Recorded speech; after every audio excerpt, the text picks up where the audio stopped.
নমস্কার বন্ধুরা, সবাই কেমন আছো? নিশ্চয়ই ভালো আছো, সবাই সুস্থ আছো। আমিও ভালো আছি তারও সাথে। তো অনেক দিন তো হলো ভিডিও দেওয়া হচ্ছে না। তো চলো তোমাদের সাথে একটা রেসিপি শেয়ার করব। আশা করছি তোমাদেরও ভালো লাগবে। চলো সাথে থাকো। এখানে কপি শাক নিয়ে নিয়েছি। আজকে কপি শাক ভাজা করব। দেখতেই পাচ্ছ কচি কচি বেশ পাতাগুলো আছে। এগুলো আজকে ভাজা করব। তো শাক ভাজা তো খেতেই ভালোই লাগে, দারুণ লাগে। যে কোনো শাক ভাজা, এই শাকটাও ফেলে দেওয়ার নয়, এই শাকটাও ভাজা করা যায়। তো তোমাদের সাথে শেয়ার করব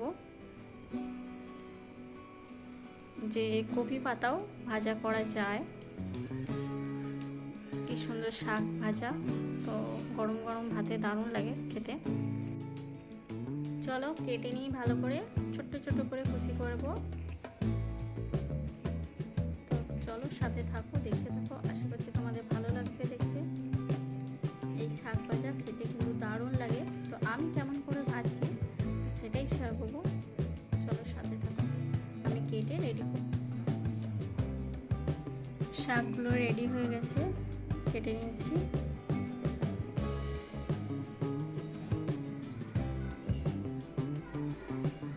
ছোট ছোট করে কেটে শাকটা সিদ্ধ বসিয়ে দিয়েছি।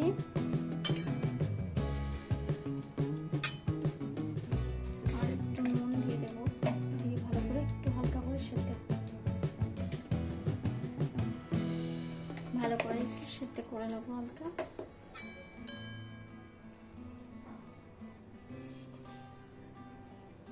একটু চাপা দিয়ে দেবো, দিয়ে হালকা করে সেদ্ধ হয়ে যাক, নামিয়ে তারপর ফ্রাই করব।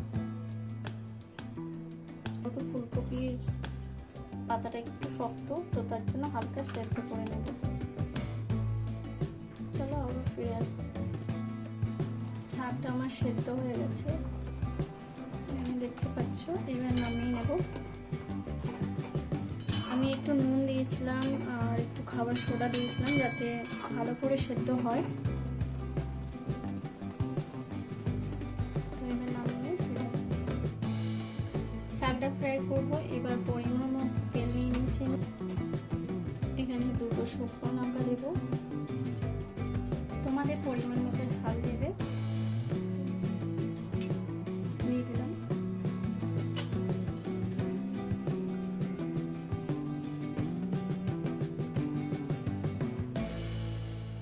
একটু জিরে দিয়ে দেবো, আর এখানে রসুন কুচি দিয়ে দেবো।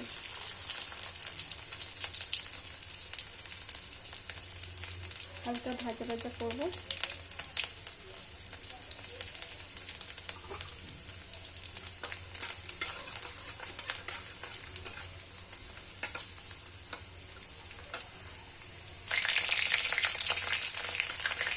কোনো জিনিস তো ফেলে দেওয়ার নয়। এই শাক ভাজাটা আমি অ্যাকচুয়ালি আমার বান্ধবীর থেকে শিখেছি। তো ও একদিন নিয়ে এসেছিল, বললো এই শাকটা ভাজা করে খা, খুব সুন্দর খেতে। তো আমি যে কোনো শাক ভাজা বলো খেতে ভীষণ ভালোবাসি। তো ভাবলাম আমিও ট্রাই করে দেখি। তো আমার বান্ধবী শপের দিকে তো তোমরা চেনোই। তো ওই প্রথম নিয়ে এসে ভাইজে খেয়েছিল, তো খুবই ভালো লেগেছিল ওর। তো আমিও ভাবলাম আমিও ট্রাই করি। তো তাই জন্য সেই থেকে আমিও খাচ্ছি, ভীষণ ভালো লাগে। তো চলো পেঁয়াজ কুচিটা দিয়ে দিলাম। পেঁয়াজটা একটু বেশি করে দিলে বেশ মিষ্টি মিষ্টি হালকা লাগবে, ভীষণ ভালো লাগে।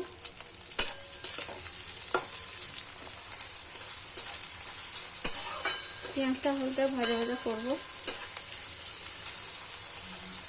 অল্প করে শাকের সময় অল্প করে নুন দিয়েছিলাম, এখন আমি অল্প করে নুনটা দিয়ে দিলাম পরিমাণ মতো। পেঁয়াজটা একটু ভালো ব্রাউন কালার হবে। তোমরাও বাড়িতে ট্রাই করতে পারো। আর এই সময় তো ফুলকপি, বাঁধাকপি এগুলো থাকে। তো ফুলকপিগুলো বেশ তাজা তাজা থাকে, তো পাতাগুলো খুব সুন্দর কচি কচি। তো এইটাই ফ্রাই করতে পারো। দারুণ লাগে। পেঁয়াজটা ভাজা ভাজা হয়ে গেছে, তো এবার শাকটা আমি দিয়ে দিলাম, দিয়ে ভালো করে মিক্স করে নেব।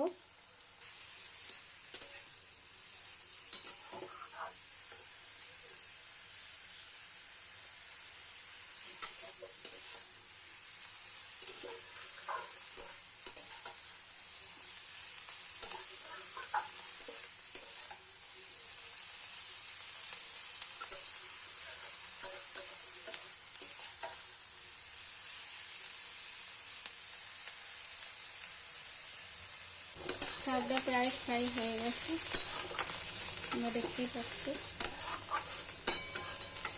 যেটা শক্ত ভাব ছিল সেটা নরম হয়ে গেছে।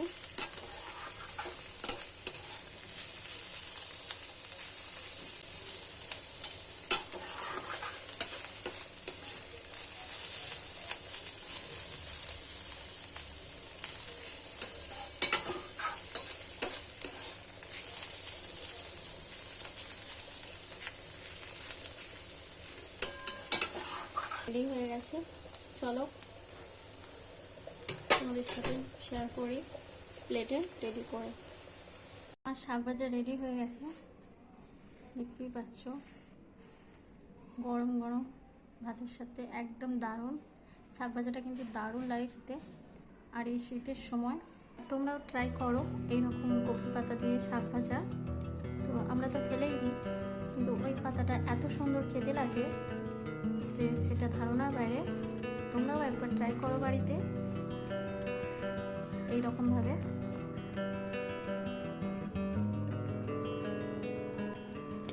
আমি তো এইভাবেই শাক ভাজার রেসিপিটা করেছি আর তোমাদের সাথেও শেয়ার করলাম।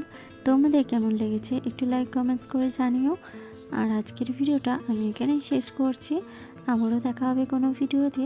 সবাইকে অনেক অনেক ধন্যবাদ।